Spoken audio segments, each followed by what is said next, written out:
en la República de Weimar hubo un acuerdo con los vencedores. La República de Weimar fue la República Alemana vencida en la guerra llamada Guerra Europea, aunque fue la Primera Guerra Mundial en realidad, pero en fin, la llamada Guerra Europea, que acabó en Versalles, con el Tratado de Versalles y con la paz de Wilson, de los célebres 14 puntos de Wilson, que fue el fundamento de la movilización del ejército de Estados Unidos a Europa. Y que, por cierto, es cuando se divulgó por toda Europa la idea falsa de que, como los soldados americanos de Estados Unidos habían sido movilizados para que vinieran a la guerra europea del año 14, que aunque vinieron, claro, años después, en el 16, que fue año y medio después, casi 2 años, habían sido movilizados por Wilson bajo la consigna de que venían a Europa a luchar por los mismos ideales que tenían los estadounidenses. Se exportó a Europa la idea de que el régimen político que estaba en peligro en Europa ante el ataque alemán era la democracia. Y la primera vez que se une la idea de la democracia en América a la democracia europea fue por la propaganda que se hizo en Estados Unidos para movilizar al 1.000.000 de soldados americanos que vinieron a ayudar a los europeos atacados por el germanismo del Kaiser. Resultado, como perdió la guerra Alemania y se disolvió el imperio, dando lugar al nacimiento de tantísimas naciones que antes no existían, como fueron las de Yugoslavia, Checoslovaquia, etcétera, etcétera, etcétera, porque ahí acabó el imperio austrohúngaro y el imperio alemán. Bien, la consecuencia es que ahí nació la obligación de pagar como indemnización el daño que Alemania había causado al resto de Europa. Y para fijar esas indemnizaciones se hizo en el Tratado de Versalles.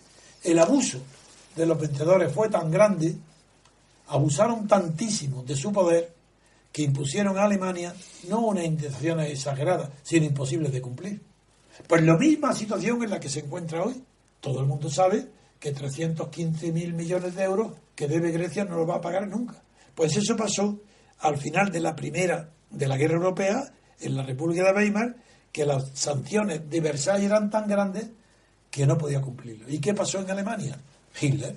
La reacción de Alemania es que esa imposibilidad de cumplir una deuda, y viendo la exigencia de los vencedores, pues se provocó el triunfo interior de Hitler. Eso es lo que provocó fundamentalmente.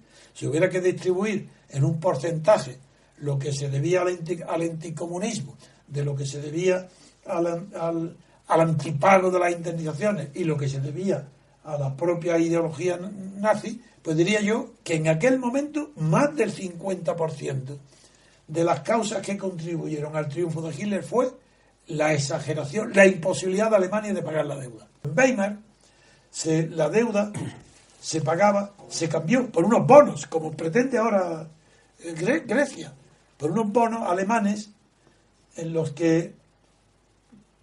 cuyo valor dependía de la balanza de pagos, ya no el crecimiento, cuidado, de la balanza de cuenta corriente, de la balanza. Si la balanza es positiva, en la medida en que la balanza fuera favorable a Alemania y positiva, se fijaba el porcentaje de pago de la deuda. Bien, ¿qué pasó? Lo que pasó es que, como el gobierno alemán sabía que la cuantía de la deuda que debía de pagar dependía de la balanza exterior, de la balanza de pago, de la balanza en cuenta corriente, hizo todo lo posible, todas las manipulaciones contables e incluso evitar todas las operaciones materiales de comercio que incrementaran el saldo positivo de la balanza.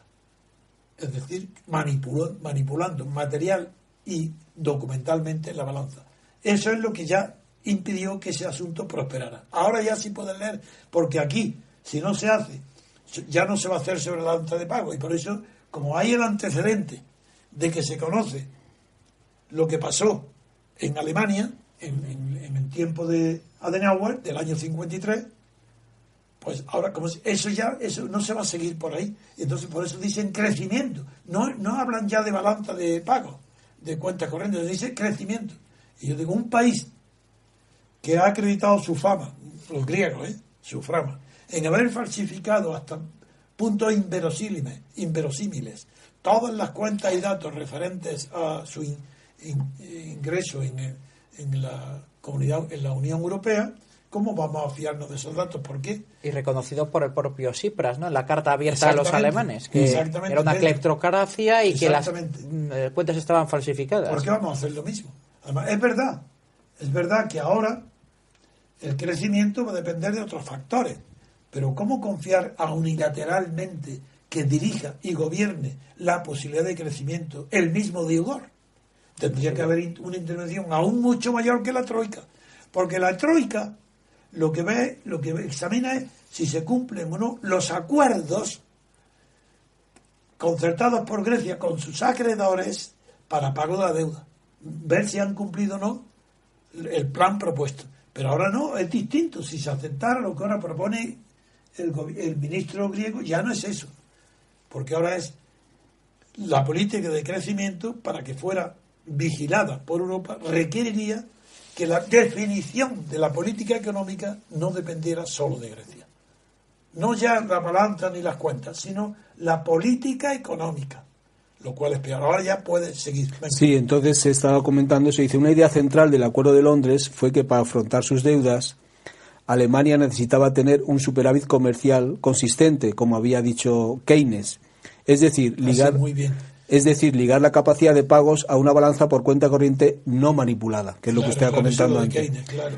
Lo que el proteccionismo de los años 1930 impidió con Weimar. Sin embargo, en 1950, con Adenauer, sí se consiguió ampliamente. En el 53. En el 53 el superávit alemán fue de 708 millones de marcos y dedicó 567 millones a pagar deuda e intereses. En el 68 el superávit fue de 18.400 millones de marcos y se dedicaron 765 millones a la deuda. Claro, resultado, pagó todo. Salvo la deuda reconocida en 1990 por la Alemania Oriental, Alemania canceló todo en 1983. Claro, ahora el problema es muy sencillo. Como Alemania estaba dividida, nadie podía pedir a Adenauer, en aquella época sobre todo, que pagara la deuda de toda Alemania, solamente pagó la suya, y por eso pudo, en tan poco corto tiempo, con un país que no tenía ejército, que no tenía gasto, pues pagó su deuda enseguida. En cambio, para asumir el pago de la deuda de la Alemania Oriental, que fue ya después de la caída del muro de Berlín, creo que fue en el 90. El muro fue en el 89 y esto fue en el 90. Eso fue en el 90, pues ya ahí, claro, se produjo el problema, que ya puede ahora seguir leyendo en qué resultado quedó. Sí, en el 90 se emitieron los bonos para pagar la deuda de la Alemania Oriental. Esos bonos, que es lo que Grecia ahora quiere hacer lo mismo. Sí. Dice, pero el artículo dice una frase aquí, dice, fue importante para ello la actitud de Adenauer, de romper con el pasado y asumir la deuda como una carga moral. Eso es, cuidado, ahí está el momento. Es que Adenauer era un hombre religioso, protestante, y que sabía el valor del compromiso adquirido, el valor moral. Pero ahora, ¿qué valor moral puede tener el compromiso adquirido por un grupo político que lleva 7 años en el Parlamento? ¿Y por qué ahora y no antes no ha expuesto desde el origen sus planes para resolver el problema de la deuda? Segundo, yo lo digo ahora para que todo el mundo lo sepa, estoy deseando ayudar que los países, y me da vergüenza que España esté en contra de la ayuda a Grecia. Yo quiero que se ayude a Grecia, quiero que triunfe el gobierno griego, pero quiero que no se tome el pelo, que no haga bien. Y si hay un economista que está diciendo tonterías, creo que esas tonterías, por muy chulo que sea, quizás sirva para abrir la puerta a porrazos. Pero una vez dentro, los porrazos no van a servir para llegar a un acuerdo. Entonces deseo ayudar a Grecia. Yo no puedo, pero mis argumentos, mi cabeza y mi corazón están al lado del sufrimiento del pueblo griego y en contra de la torpeza gobernante.